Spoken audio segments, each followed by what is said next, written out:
Students, unit जो हम लोग डिस्कस कर रहे हैं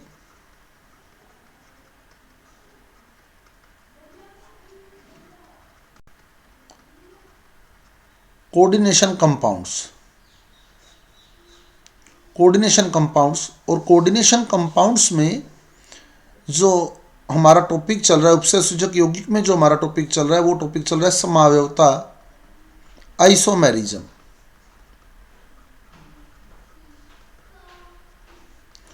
जिसमें हम लोग ज्यामितीय और प्रकाशिक समावयवता, जियोमेट्रिकल एंड ऑप्टिकल आइसोमेरिज्म जो है वो क्लियर कर चुके हैं। आज हम बात करेंगे स्ट्रक्चरल आइसोमेरिज्म की, लेकिन स्ट्रक्चरल आइसोमेरिज्म से पहले मैं एक छोटा सा टॉपिक आपके साथ डिस्कस करना चाहूँगा। वीबीटी में हम लोगों ने हाइब्रिडाइजेशन पढ़ा था, sp3d2 और d2sp3 दोनों हाइब्रिडाइजेशन हमने डिस्कस किए थे।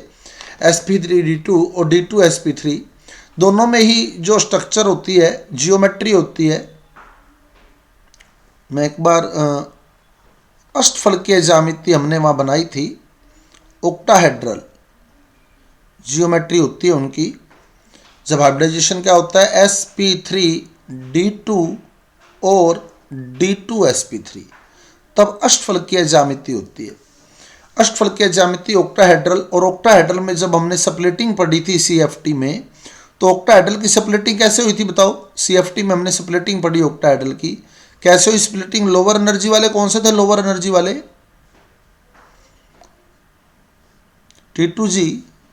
T2G लोअर एनर्जी के थे और हायर एनर्जी के EG थे, है ना, हायर एनर्जी के EG थे। इन दोनों के बीच का गैप जो था वो डेल्टा O से हमने लिखा था, डेल्टा O से। अब दो तरह के लिगैंड थे, एक प्रबल और एक दुर्बल। कब डेल्टा O की वैल्यू ज्यादा थी, कब डेल्टा O की वैल्यू कम थी बताओ। प्रबल में डेल्टा O था ज्यादा था P से, और दुर्बल में P बड़ा था डेल्टा O से। तो पहले हम प्रबल की स्थिति देखेंगे। हमारा जो टॉपिक रहेगा आज, sp3d2 या d2sp3 में जो जियोमेट्री होती है वो ओक्टाहेड्रल होती है, अष्टफलकीय होती है। अब कौन सी सममित या नियमित के नाम से आएगा, ठीक है, सममित या नियमित अष्टफलकीय, मोस्टली नियमित ही आता है, नियमित अष्टफलकीय रेगुलर ओक्टाहेड्रल होगी। और कौन सी अनियमित इरेगुलर या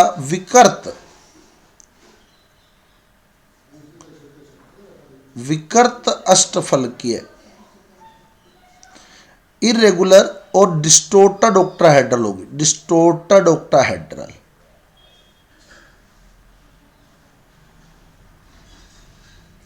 तो ये पता लगता है एक्चुअल में जॉन टेलर इफेक्ट से, John Taylor effect.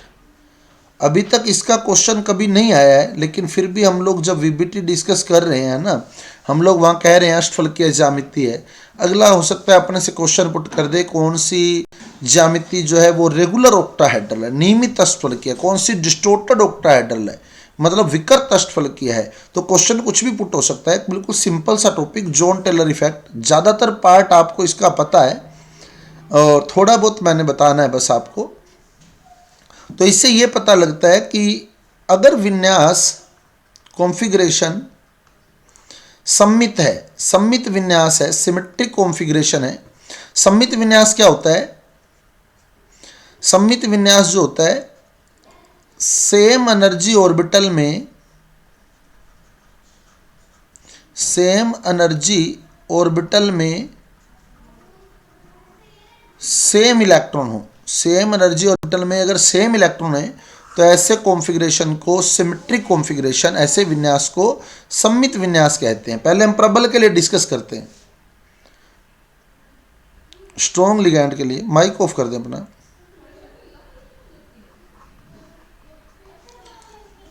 Mic off कर दें प्लीज।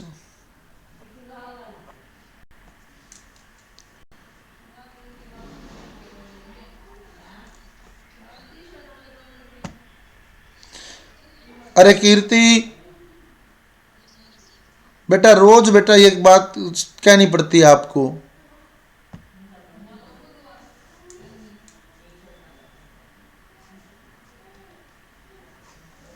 प्रबल लिगैंड है आपके पास, तो डेल्टा ओ की वैल्यू ज़्यादा होगी।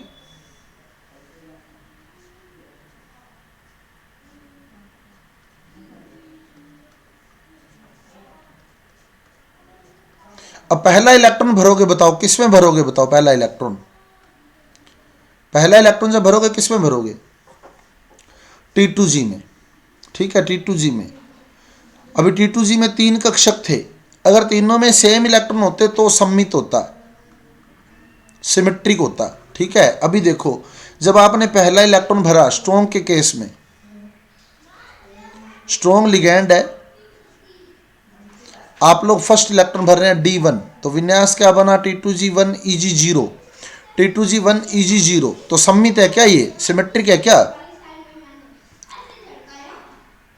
नहीं है। सेम एनर्जी ऑर्बिटल में सेम इलेक्ट्रॉन होंगे तो सम्मित बोला जाएगा। अभी T2G में अगर तीनों में एक एक इलेक्ट्रॉन होता ना तो हम बोलते हैं कि ये सम्मित है, लेकिन अभी T2G में एक ही इलेक्ट्रॉन है, T2G1 है, तो ये असम्मित है।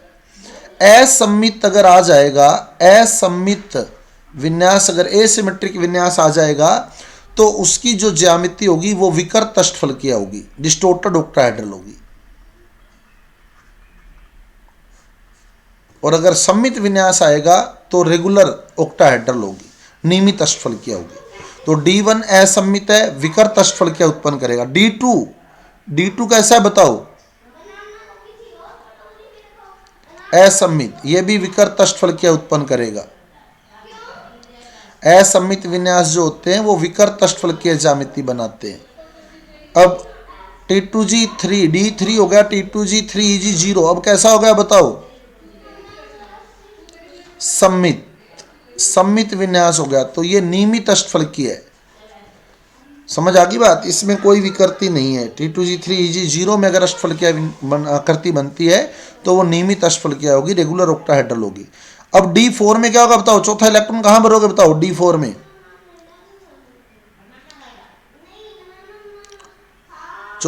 नीचे ही है ना, क्योंकि स्ट्रॉन्ग लिगैंड है, इलेक्ट्रॉन नीचे रहेगा। अब क्या ये सम्मित है क्या? ये भी असम्मित है। T2G4 Eg0 असम्मित है, एसिमेट्रिक है, तो कैसी होगी ज्यामिति इसकी? विकृत अष्टफलकीय है, विकृत अष्टफलकीय होगी। अब D5 कैसा है ये? T2G5 Eg0, ये भी असम्मित है, इसकी ज्यामिति विकृत अष्टफलकीय होगी। अब देखो T2G6 Eg0 D6 में, अब ये कैसा है बताओ? T2G6 Eg0 ये सम्मित है, ये सम्मित है, सम्मित है, तो इसकी आकृति कैसी होगी? नियमित अष्टफलकीय है, रेगुलर ऑक्टाहेड्रल। अब सातवां इलेक्ट्रॉन Eg में जाएगा तो क्या बनेगा? T2G6 Eg1 कैसी होगी आकृति? ये असम्मित हो गया, आकृति कैसी होगी इसकी? विकृत अष्टफलकीय। और इसमें जो विकृति होगी ना वो ज्यादा होगी कंपैरेटिवली इनके, जो असम्मित के कारण यहां विकृति आ रही थी ना। अगर पूछ लेता कौन सा ज्यादा विकृत है, अति विकृत, तो अगर Eg असम्मित है, अगर Eg एसिमेट्रिक है तो ज्यादा विकृति उत्पन्न होगी, क्योंकि Eg की ऊर्जा क्या है? ज्यादा है, Eg की ऊर्जा ज्यादा है, तो Eg ज्यादा विकृति उत्पन्न करता है। Eg के कारण, Eg में अगर असम्मितता आती है तो विकृति बढ़ती है, ये ध्यान रखना। T2G की विकृति कम होती है, Eg अगर विकृति उत्पन्न करेगा तो वो ज्यादा करेगा। तो ये जो असम्मित है ना, विकृत तो ये कर रहे हैं, अब ये भी विकृत कर रहा है, ये भी असम्मित है, ये भी विकृत कर रहा है, पर इसमें विकृति ज्यादा रहेगी। अब D8 करो, D8 क्या होगा बताओ?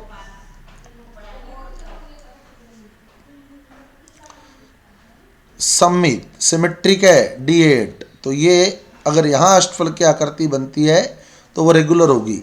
अब D9 T2G6 Eg3 कैसा होगा?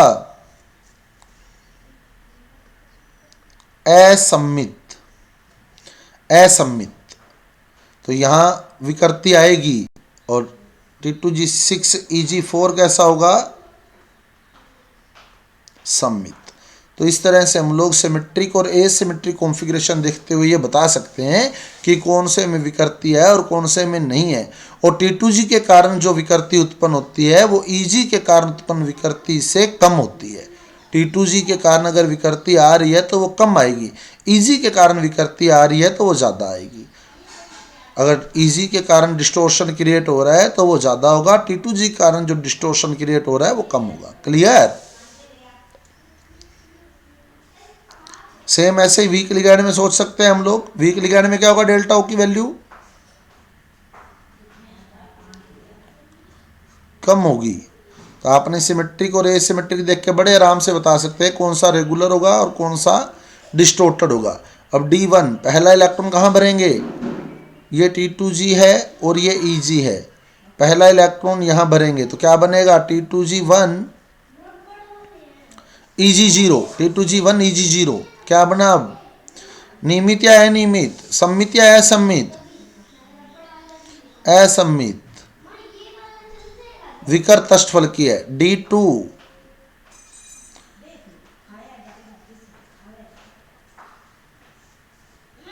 सेम एनर्जी में सेम इलेक्ट्रॉन होने चाहिए। अब T2G तीनों की एनर्जी सेम है, T2G वाले तीनों कक्षकों की एनर्जी सेम है, क्या तीनों में बराबर इलेक्ट्रॉन पड़े हैं क्या, तो असम्मित है।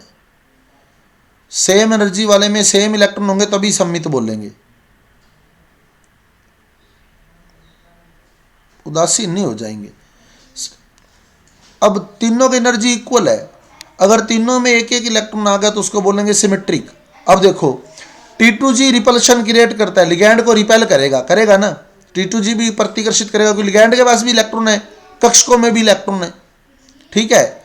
EG भी कक्षकों को प्रतिकर्षित करेगा। अब आप ये देखो T2G और EG जो होते हैं ना वो लिगैंड को रिपेल करते हैं, लिगैंड को प्रतिकर्षित करते हैं। ये लिगैंड है जिसके पास 2 इलेक्ट्रॉन है। अब ये है देखो, ये है। अब T2G में ये वाला T2G लिगैंड को ज्यादा प्रतिकर्षित करेगा, क्यों, क्योंकि लिगैंड के पास भी इलेक्ट्रॉन है और T2G के पास भी इलेक्ट्रॉन है। समझ आ गई बात। तो ये वाला T2G इस लिगैंड को ज्यादा प्रतिकर्षित करेगा और ये वाले T2G कम प्रतिकर्षित करेंगे क्योंकि इनके पास इलेक्ट्रॉन है ही नहीं। तो कुल मिला के T2G में ही लिगैंड को प्रतिकर्षित करने में भिन्नता आ गई, इसलिए विकृति आ जाएगी। अब अगर तीनों के पास एक एक इलेक्ट्रॉन होता तो अब बताओ कौन सा T2G ज्यादा प्रतिकर्षित करता, बताओ।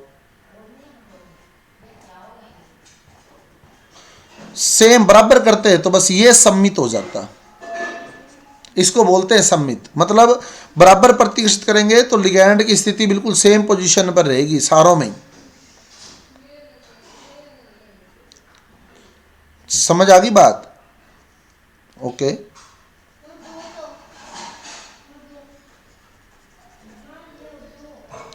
माइक ऑफ कर ले मना।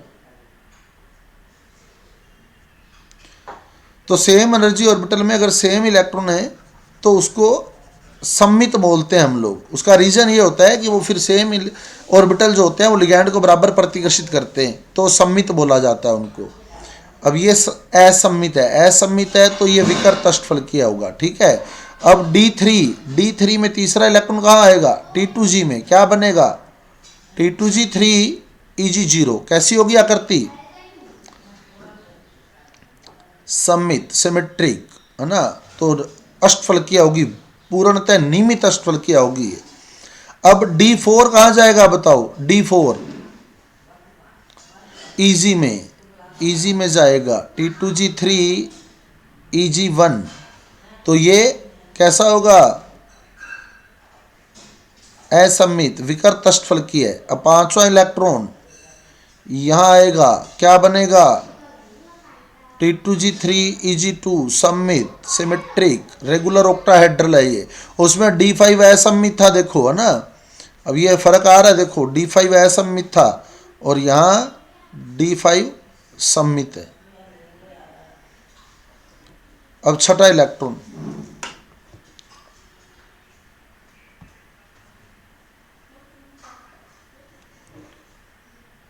महेंद्र माइक ऑफ रखें बच्चे प्लीज, मैं रिक्वेस्ट कर रहा हूं आपसे, मैं बाहर निकालूंगा अब। माइक ऑन हो गया तो बेवजह। बेटा ध्यान तीसरी बार होगी, सारे ऐसे करोगे तो ध्यान फिर किसको रहना है। अब मैं ध्यान रखूंगा एक एक का। छठा इलेक्ट्रॉन भरो। कहाँ भरोगे छठा इलेक्ट्रॉन? T2G में। T2G4 Eg2, तो ये क्या हो गया? असम्मित, एसिमेट्रिक, असम्मित। असम्मित हो गया तो विकृत अष्टफलकीय है। D7, T7 में क्या होगा? T2G Eg2, ये भी असम्मित, विकृत अष्टफलकीय है। D8 क्या बनेगा? T2G6 Eg2, कैसा होगा ये? कैसा है? सम्मित या असम्मित? सम्मित, सिमेट्रिक। तो ये पूर्ण रूप से नियमित अष्टफलकीय आकृतियों में आएगा। समझ आ गई बात? तो इस तरह से नियमित और अनियमित हम लोग देख सकते हैं, कौन सा नियमित होगा, कौन सा अनियमित होगा, कौन सी अष्टफलकीय आकृति बाकियों से भिन्न है, यूं भी पूछ सकता है, ठीक है ना। कौन सी अष्टफलकीय बाकियों से भिन्नता रखती है, तो ये देख लेना, 3 असम्मित बनेंगे, 1 सम्मित बनेगा, वो आपको देखना है। उसमें फिर है काम बिल्कुल ईजी, आपने पढ़ा हुआ है पहले सारा।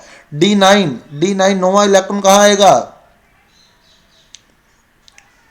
इजी में, है ना। तो क्या बनेगा? T2G6 Eg3, ये असम्मित हो जाएगा, विकृत अष्टफलकीय है। और D10 जब करेंगे तो T2G6 Eg4, ये सम्मित हो जाएगा। क्लियर? तो ये आपके पास समझ आ गया काम? बिल्कुल बिल्कुल सम्मित, बिल्कुल नियमित होगा, पूर्ण रूप से नियमित अष्टफलकीय होगा ये। अगर D10 में अष्टफलकीय आकृति बन रही है तो नियमित होगी बिल्कुल। ये अब आपने ध्यान रखना है, दुर्बल में कौन से, प्रबल में कौन से, वो आप अपना हिसाब लगा लेंगे। आपको पहले भी मैंने इलेक्ट्रॉन ऐसे ही भरने सिखाए हैं, 1 बाई 1 करके। CFT पूरी करी है हमने वहाँ, है ना, स्टेप बाय स्टेप ही करी है। तो सेम वही चीज़ अब थोड़ा सा अगर बढ़ा देगा ना वो टॉपिक को, आज तक बाकी इससे क्वेश्चन आया नहीं है, अगर आ जाएगा तो आपको ये ध्यान रखना है कि सम्मित कौन सा है, असम्मित कौन सा है, सिमेट्रिक कॉन्फ़िगरेशन कौन सा है, एसिमेट्रिक कौन सा है, उसके बेस पे आप लोग बड़े आराम से सेलेक्ट कर सकते हो। क्लियर? सारा रेगुलर बिल्कुल। Eg वाले जो रिपेल करेंगे वो इक्वल रिपेल करेंगे, T2 वाले जो रिपेल करेंगे वो इक्वल रिपेल करेंगे। क्लियर?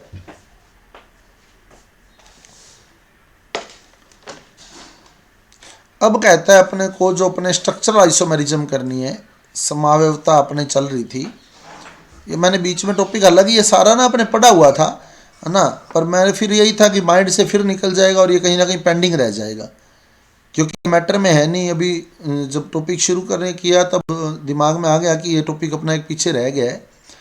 तो ठीक है, आसान सा टॉपिक है और बाई चांस क्वेश्चन आ जाता है तो आप क्लियर रखना इसको। समावयवता, संरचनात्मक समावयवता। अब मैं एक बार जो 12th में वही बात बताऊंगा आपको, आज आपके पास नोट्स आ जाएंगे, 12th वाली जो 4 आइसोमेरिज्म है वो आपको क्लियर कर देता हूँ, फिर बाकी हम कल करेंगे, है ना। बाकी हम कल करेंगे तो पढ़ेंगे सारी, कोई पेंडिंग नहीं रखेंगे, लेकिन फिर भी जो है एक बार हम लोग जिसका मैटर आपके पास पहुँचेगा, आज शेयर कर दूंगा मैं आपको मैटर, वो आप लोगों ने फॉलो कर लेनी है सारी। स्ट्रक्चरल आइसोमेरिज्म, संरचनात्मक समावयवता, स्ट्रक्चरल आइसोमेरिज्म। संरचनात्मक समावयवता क्या होती है? अणुसूत्र सेम होगा,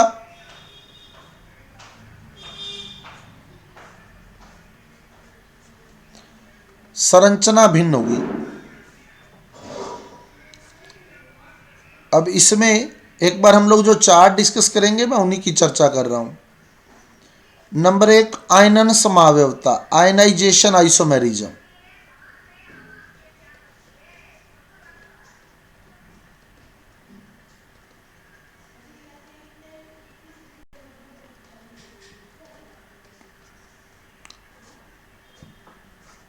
आयनन समावयवता, आयनाइजेशन आइसोमेरिज्म क्या होती है? आयनन समावयवता, अणुसूत्र समान होंगे, आयन अलग अलग होंगे। आयनन समावयवता का मतलब आयन अलग अलग होंगे, अणुसूत्र समान, मोलिकुलर फॉर्मूला सेम होता है, परंतु जो आयन बनते हैं वो अलग अलग बनते हैं।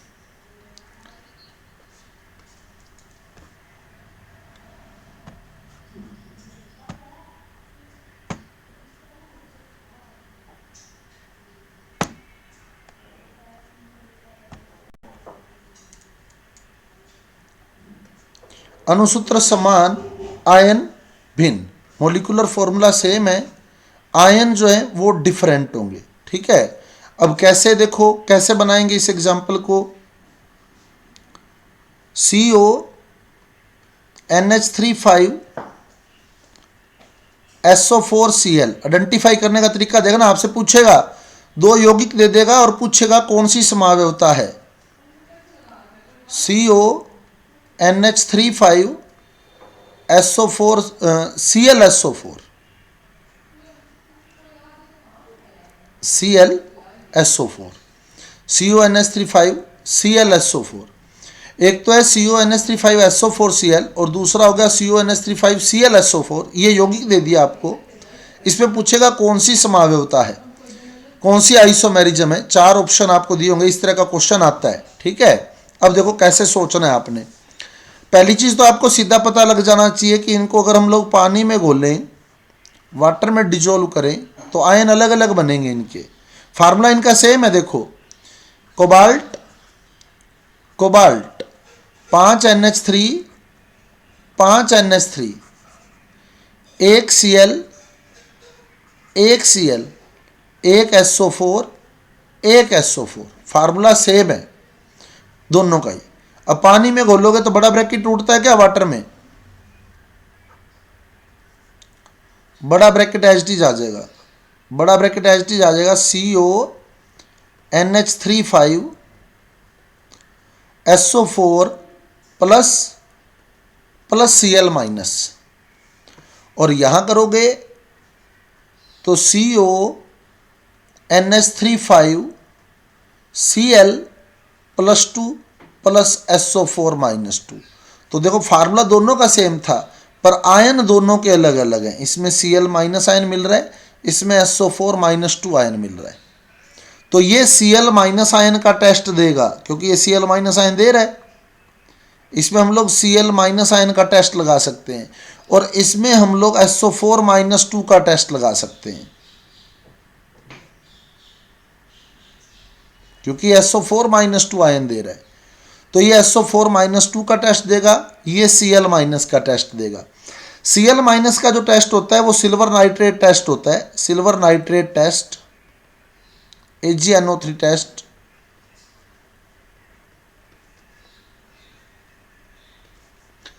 अब आप सिल्वर नाइट्रेट टेस्ट करेंगे, इसमें करेंगे, अगर इसमें AgNO3 मिलाएंगे तो AgCl बनेगा, क्योंकि यहां से Ag और यहां से Cl बनेगा ना, AgCl। तो ये तो AgCl का वाइट पीपीटी देगा, क्योंकि इसमें Cl माइनस है, इसमें Cl माइनस है और इसमें Ag है, तो AgCl का वाइट पीपीटी बनेगा ना। और इसमें अगर हम सिल्वर नाइट्रेट टेस्ट लगाएं, इसमें अगर हम लोग AgNO3 टेस्ट लगाएं, तो यहां भी आएगा क्या वाइट पीपीटी? नहीं आएगा, यहां नहीं आएगा। तो ये डिफरेंशिएट हो गए दोनों के, दोनों का आयन अलग अलग है। एक AgCl का वाइट पीपीटी दे रहा है AgNO3 के साथ, एक नहीं दे रहा, Cl माइनस का टेस्ट लग गया। अब अगर आपको SO4 -2 का टेस्ट लिखना हो, तो SO4 -2 का टेस्ट जो होता है वो BaCl2 टेस्ट होता है, BaCl2 test, BaCl2 test. Barium chloride test लगाते हैं हम SO4 -2 के लिए, तो यहां से Ba और यहां से SO4, BaSO4 का वाइट पीपीटी आता है, यहां से Ba आ जाएगा, यहां से SO4 आ जाएगा, BaSO4 का वाइट पीपीटी आ जाएगा। अब यहां भी बनेगा क्या BaSO4? देखो नहीं बनेगा ना, तो ये BaCl2 में पीपीटी नहीं देता। फर्स्ट संकुल BaCl2 में कोई पीपीटी नहीं देता, सेकंड जो संकुल है, सेकंड जो कॉम्प्लेक्स है वो BaSO4 का वाइट पीपीटी देता है। फर्स्ट कॉम्प्लेक्स AgNO3 टेस्ट देता है, क्योंकि AgCl का पीपीटी बनता है, ये AgNO3 टेस्ट नहीं देता, क्योंकि इसमें पीपीटी नहीं बनता। क्लियर पहली चीज। अब आपको सोचना कैसे है, जैसे टेस्ट तो बहुत कम चांस है लगवाए आपसे, है ना, पूछ भी सकता है कौन सा संकुल जो है BaCl2 टेस्ट देगा। दो ही टेस्ट आएंगे आपके पास, या तो सिल्वर नाइट्रेट टेस्ट या BaCl2 टेस्ट। ये नोट कर लेना, सिल्वर नाइट्रेट टेस्ट देते हैं Cl minus, Br minus, I minus, ये तीनों देते होते हैं सिल्वर नाइट्रेट टेस्ट, और BaCl2 टेस्ट देता है SO4 minus 2। Cl minus, Br minus, I minus silver nitrate test देते हैं, ठीक है, और BaCl2 टेस्ट देता है SO4 माइनस 2। अब आपसे पूछ लिया निम्न में से कौन सा कॉम्प्लेक्स जो है BaCl2 AgNO3 टेस्ट देगा, तो आप ये ध्यान रखना वो Cl माइनस, Br माइनस या I माइनस आयन दे रहा होगा वही देगा AgNO3 का टेस्ट, और जो SO4 माइनस 2 आयन दे रहा है वो BaCl2 टेस्ट देगा। क्लियर? अब इसमें पहचानने का तरीका क्या होता है, जैसे मेरे सामने दो यौगिक रख दिए तो मेरे को इतना सोचने की जरूरत नहीं होती कि मैं इसको पानी में घोलकर तोड़ के देखूं फिर पहचानूं कौन सी समावयवता है। एक बिल्कुल सिंपल सा फंडा होता है। अब जैसे ये था, देखो CONH3 की 5 SO4Cl तथा CONH3 की 5 ClSO4। अब ये पूछ लिया कौन सी समावयवता करेंगे ये उत्पन्न, तो आप सीधा देखना कि बाहर वाला, एक संकुल के बाहर वाला यानी कि प्रति आयन, बाहर जो होता है उसको प्रति आयन बोला जाता है, काउंटर आयन बोला जाता है।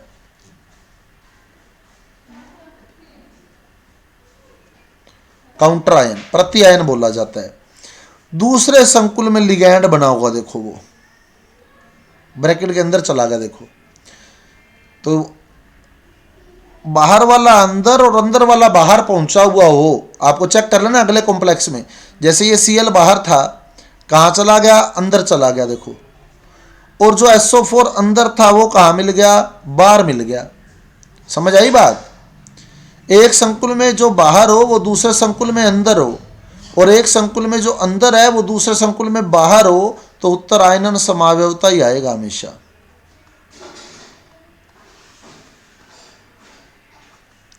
आगे बात समझ? तो इसका क्वेश्चन यूं भी बन जाता है, जब एक संकुल का प्रति आयन, जब एक कॉम्प्लेक्स का काउंटर आयन, एक संकुल का प्रति आयन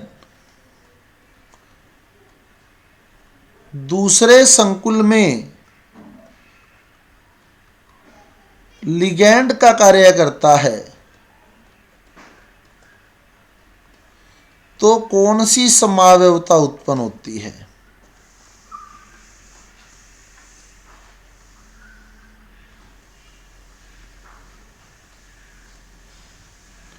तो आंसर मिलेगा आपको आयनन समावयवता, आयनाइजेशन आइसोमेरिज्म। जब एक संकुल में, एक कॉम्प्लेक्स में काउंटर आयन जो होगा वो दूसरे कॉम्प्लेक्स में लिगैंड बन जाएगा, तो आयनाइजेशन आइसोमेरिज्म होगी। क्लियर? समझ आ गई बात ना? क्योंकि जब प्रति आयन है वो तो आयन देगा। अब जैसे ये Cl है, Cl बाहर है, ये प्रति आयन है, तो ये तो आयन बनेगा Cl माइनस। जब दूसरे में वो लिगैंड बन जाएगा, दूसरे कॉम्प्लेक्स में वो लिगैंड बन गया, तो मतलब Cl माइनस आयन नहीं रहा, इसका मतलब आयन अलग अलग हो गए। समझ गए? तो ये क्वेश्चन बन सकता है ना, जब एक संकुल का प्रति आयन दूसरे संकुल में लिगैंड का कार्य करेगा तो कौन सी समावयवता उत्पन्न करेगा? आयनन समावयवता उत्पन्न करेगा, आयनाइजेशन आइसोमेरिज्म क्रिएट करेगा वो। नेक्स्ट आता है लिंकेज आइसोमेरिज्म।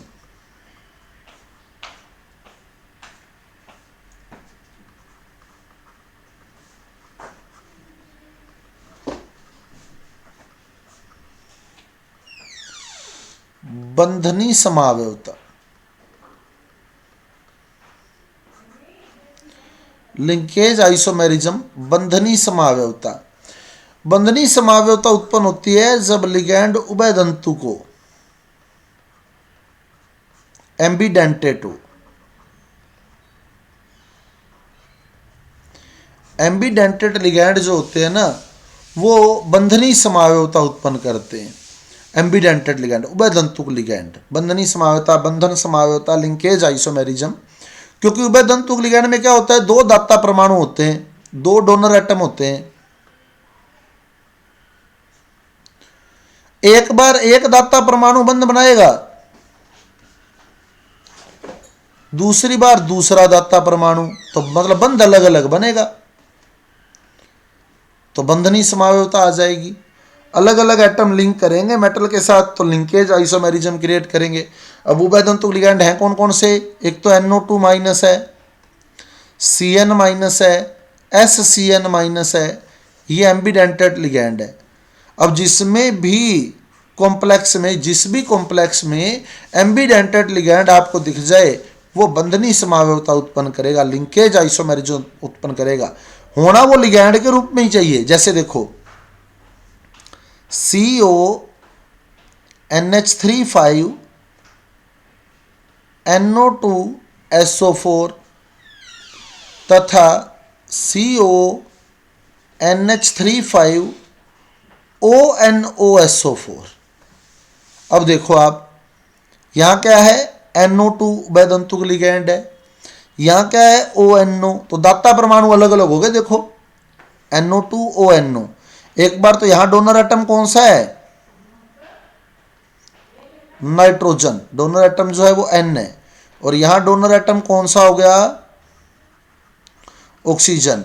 तो एक बार नाइट्रोजन लिंकेज कर रहा है और एक बार ऑक्सीजन, तो इसलिए ये लिंकेज आइसोमेरिज्म क्रिएट होती है। यहाँ एम्बिडेंटेड लिगैंड जब आते हैं तो उसमें दो डोनर एटम होते हैं, एक बार एक डोनर एटम लिंक कर जाए मेटल के साथ, दूसरी बार दूसरा डोनर एटम लिंक करे तो लिंकेज आइसोमेरिज्म क्रिएट होती है वहाँ। क्लियर, बहुत सिंपल है। अब आपने ध्यान रखना है आयनन समावयवता कब उत्पन्न हुई, जब अंदर वाला बाहर और बाहर वाला अंदर हो गया। आयन अलग अलग बनेंगे, दो टाइप के टेस्ट लगते हैं, एक तो सिल्वर नाइट्रेट टेस्ट और एक barium chloride test. Silver nitrate test किसके लिए लगता है,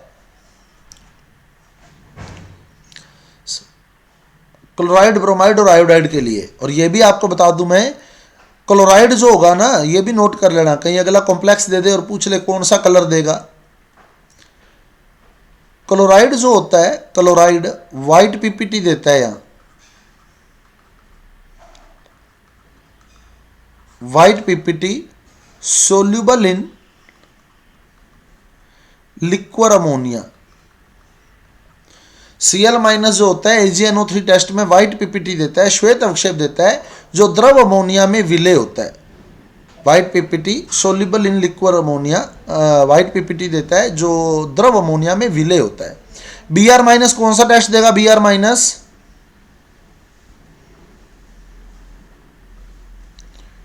सिल्वर नाइट्रेट टेस्ट देगा, और कलर देगा ये लाइट येलो, AgBr बनेगा यहाँ लाइट येलो कलर का। यहाँ तो बनेगा AgCl, AgCl का व्हाइट पीपीटी होता है, ठीक है, सोल्यूबल होता है लिक्विड अमोनिया में। यहाँ बनेगा AgBr, AgBr का लाइट येलो कलर का पीपीटी होता है जो लिस्ट सोल्यूबल होता है लिक्विड अमोनिया में, कम घुलता है, लेस सोल्यूबल बोल दो भले, less soluble in liquid ammonia, द्रव अमोनिया में कम घुलता है। और यहाँ किसका पीपीटी बनेगा, व्हाइट पीपीटी तो बना था AgCl का, लाइट येलो पीपीटी बना AgBr का, और यहां किसका पीपीटी बनेगा, क्या बनेगा यहां सिल्वर नाइट्रेट टेस्ट में, यहां से Ag आ जाएगा, यहां से I आ रहा है, तो क्या बनेगा AgI, AgI का येलो पीपीटी बनता है यहां, जो लिक्विड अमोनिया में इनसोल्यूबल होता है, अविलय होता है, इनसोल्यूबल इन लिक्विड अमोनिया। ये भी नोट रखना, कहीं अगला दे दे निम्न में से कौन सा कॉम्प्लेक्स सिल्वर नाइट्रेट टेस्ट में येलो पीपीटी देता है जो इनसोल्यूबल होगा लिक्विड अमोनिया में, तो अपने को पता होना चाहिए जो I माइनस आयन देगा ना वो येलो पीपीटी देगा। आगे बात समझ, तो ये चीज नोट रखना आप लोग, है ना, ये मेरे वाले मैटर में आपको नहीं मिलेगी, आपने ये ऐड करनी है उसके अंदर। तो Cl माइनस का व्हाइट पीपीटी बनेगा जो लिक्विड अमोनिया में सोल्यूबल होगा, Br माइनस का लाइट येलो पीपीटी बनेगा जो लिक्विड अमोनिया में लेस सोल्यूबल रहेगा, I माइनस का येलो पीपीटी बनेगा जो इनसोल्यूबल रहेगा लिक्विड अमोनिया के अंदर। ये तीन बातें नोट रखना है यहाँ। और यहाँ BaSO4 का पीपीटी बनता है, वाइट पीपीटी। ये तो दिख ही जाएगा, बेरियम क्लोराइड टेस्ट यही देता है, किससे रिएक्ट करेगा किससे नहीं वो बाद की बात है, इतना सोचने की जरूरत ही नहीं है। तो जो BaCl2 टेस्ट में वाइट पीपीटी दे दे वो SO4-2 ही है बस। अब चलो आगे थर्ड आइसोमेरिज्म पर। थर्ड आइसोमेरिज्म आती है कोऑर्डिनेशन आइसोमेरिज्म।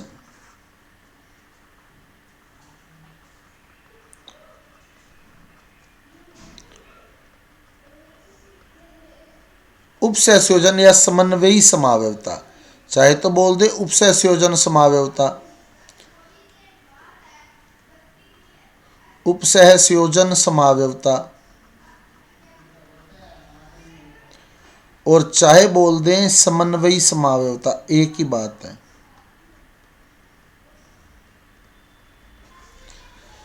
तो कोऑर्डिनेशन आइसोमेरिज्म ये कब होती है? समन्वय मंडल किसको बोलते हैं? कोऑर्डिनेट स्फीयर, कोऑर्डिनेशन स्फीयर बोलते हैं बड़े ब्रैकेट को।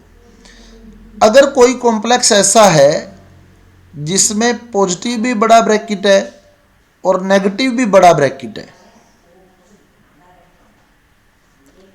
पॉजिटिव और नेगेटिव दोनों ही बड़े ब्रैकेट है, अब इसके लिगैंड अगली बार इसको दे दिए और इसके लिगैंड इसको दे दिए, लिगैंडों का आदान प्रदान कर दिया दोनों के बीच, लिगैंड एक्सचेंज हो गया।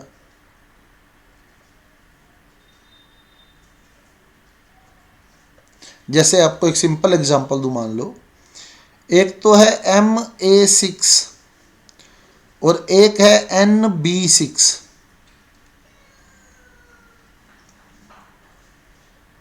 Nb6, अब A तो जोड़ दिया N के साथ, B जोड़ दिए M के साथ, लिगैंड एक्सचेंज कर दिए, ये बन गया Mb6, ये बन गया Na6। तो ये कोऑर्डिनेशन आइसोमेरिज्म हो गई, समन्वयी समावयवता हो गई, जिसमें लिगैंड का आदान प्रदान हो जाए दोनों ब्रैकेट्स के बीच में। तो जो ये यौगिक हैं ये समन्वयी समावयवी हैं। अब देखो एग्जाम्पल, दो तरह के केस आते हैं यहाँ। एक तो जब धातु अलग अलग है, जब मेटल अलग अलग है, जैसे हमने क्या किया, CONH36 CrCl6। तो देखो एक बार तो मेटल क्या ले लिया, कोबाल्ट, एक बार क्या ले लिया, क्रोमियम। एक ब्रैकेट में कोबाल्ट मेटल है, दूसरे ब्रैकेट में क्रोमियम मेटल है, तो मेटल अलग अलग कर लिए। एक बार जब मेटल सेम ले रहे होंगे हम,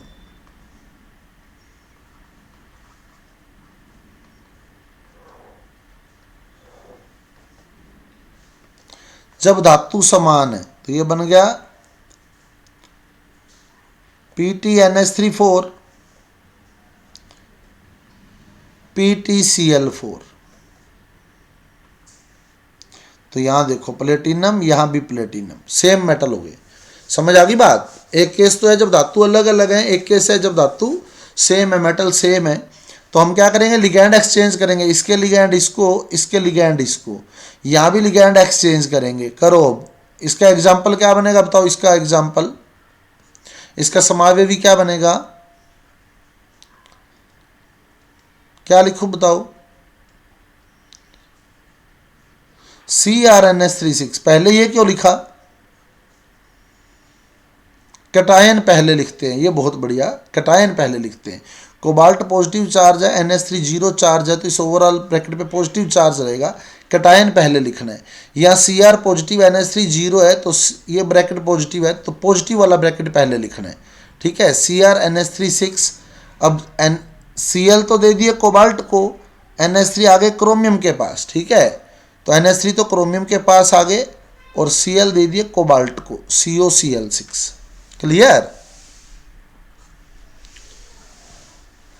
समझ आ गई बात? अब यहां बताओ, करो एक्सचेंज लिगैंड, बनाओ कॉम्प्लेक्स, क्या लिखूं बताओ?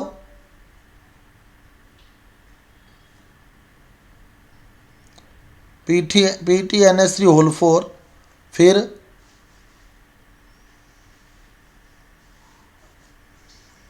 वो तो लिखा ही हुआ है, फिर इसमें और इसमें क्या फ़र्क है बताओ, है क्या कोई फ़र्क? फिर तो सेम ही लीजिए, ये तो नहीं हुआ। फिर कैसे बनाएं बताओ, कैसे करें लिगैंड एक्सचेंज, है क्या कोई तरीका?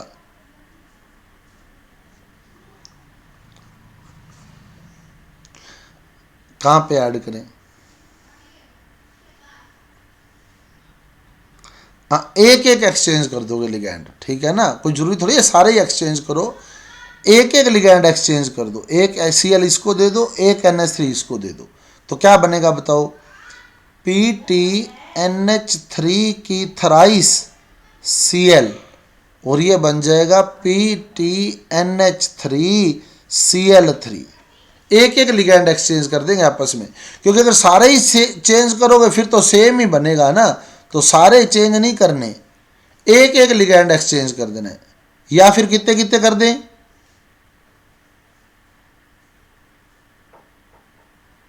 या फिर कितने कर सकते हो, एक नहीं करते हो कितने करते हो, 3 करोगे तो भी यही बनेगा सेम। देखो आप 3 करके देख लो, 3 NH3 इधर कर दोगे तो 3 NH3 आ जाए, 3 Cl इधर कर दोगे तो 3 Cl आ गए। सही है, समझ गए?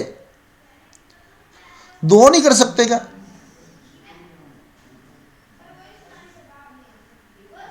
फिर क्या हो गया, सेम हो जाएंगे तो ब्रैकेट ही सेम होंगे।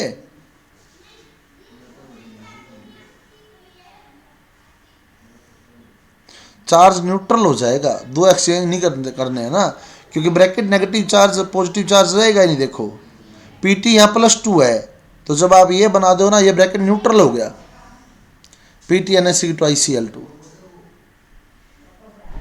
समझ आ गई बात, ये ब्रैकेट न्यूट्रल हो जाएगा, तो फिर कोई बनेगा नहीं कटायन अनायन वाला ब्रैकेट ही, तो इसलिए दो एक्सचेंज नहीं करने, एक या 3 करोगे तो सेम ही बनेंगे। यानी या तो ये एग्जाम्पल और या ये, बस ये दो ही एग्जाम्पल आएंगे आपके पास।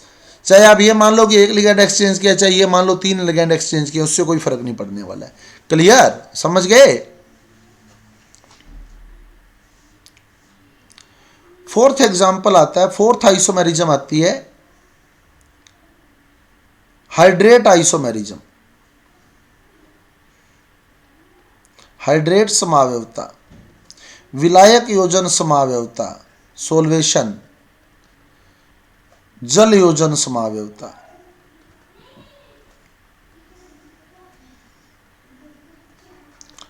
हाइड्रेट समावयवता क्या होता है? हाइड्रेट, हाइड्रेट जल को ही बोला जाता है ना, हाइड्रेट समावयवता। तो इसमें क्या होगा, जल जो है, वाटर जो है, वो लिगैंड की फॉर्म में भी मिलेगा और क्रिस्टलाइन फॉर्म में भी मिलेगा, क्रिस्टलीय रूप में भी मिलेगा। जल लिगैंड के रूप में भी होता है और क्रिस्टलीय रूप में भी होता है। तो ऐसी समावयवता को हम लोग हाइड्रेट समावयवता कहते हैं। जब जल लिगैंड के रूप में भी हो और क्रिस्टलीय रूप में भी हो, तो उसे हम लोग हाइड्रेट समावयवता कहते हैं। क्लियर? अब देखो इसका एक ही एग्जाम्पल है फिक्स, CrCl3.6H2O, ये एग्जाम्पल है इसका। क्रिस्टलीय जल पता है क्या होता है? जो हम लोग डोट में लगाते हैं, जैसे फिटकरी, फिटकरी का फार्मूला लिखते हैं ना, फिटकरी का पोटाश एलम का, K2SO4.Al2SO4 की थ्राइस .24H2O। तो ये जो 24H2O हमने लिखे है ना, ये क्रिस्टलाइन वाटर है, क्रिस्टलीय जल है ये। आगे बात समझ? तो जो जल होगा वो किस रूप में होगा? लिगैंड के रूप में भी होगा और क्रिस्टलीय रूप में भी होगा। और इसका एक ही एग्जाम्पल आपके पास है, CrCl3.6H2O। इसका एग्जाम्पल देखो, समावयवी कैसे बनाएंगे, हाइड्रेट समावयवी। पहला केस हमने लिया जब क्रोमियम के साथ 6 के 6 जल लिगैंड के रूप में जोड़ दिए, Cl तीनों बार रख दिए, तो CrCl3.6H2O का पहला एग्जाम्पल बन गया CrH2O6 ब्रैकेट के बाद Cl3। अब इसमें बताओ जल किस रूप में है? जल लिगैंड के रूप में है ना। अब इसका समावयवी कैसे बनाएंगे हम लोग? Cl को ब्रैकेट के अंदर कर दें और जल को ब्रैकेट के बाहर कर दें। एक Cl ब्रैकेट के अंदर जाने दो, एक जल बाहर जाने दो। अब बताओ क्या होगा, Cr क्या लिखूं, H2O5Cl, एक Cl ब्रैकेट के अंदर आ गया, ब्रैकेट बंद किया, बाहर कितने Cl बच गए, 2 Cl और डॉट में H2O आ गया, एक H2O बाहर आ गया ना, ये क्रिस्टलीय जल बन गया, क्रिस्टलाइन वाटर हो गया ये। तो जल लिगैंड के रूप में भी है और क्रिस्टलीय रूप में भी उपलब्ध रहता है, तो उत्पन्न समावयवता हाइड्रेट समावयवता होती है। अब इसका दूसरा अगला एग्जाम्पल कैसे बना सकते हो बताओ, इसका अगला समावयवी कैसे बना सकते हो, एक Cl और अंदर जाने दो, एक जल और बाहर जाने दो, क्या बनेगा, CrH2O4 Cl2 Cl डॉट कितने H2O, 2H2O, सही है। अब अगला एग्जाम्पल बनाओ, क्या बनेगा,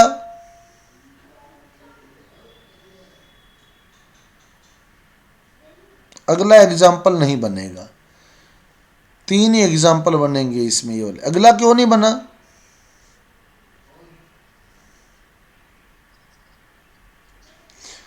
बाहर अगर जल रखना है ना तो क्रिस्टलीय जल जो होता है ना वो हमेशा आयनिक यौगिक के साथ जुड़ता होता है, कंपाउंड आयनिक होना चाहिए, मतलब माइनस प्लस होना चाहिए उसमें।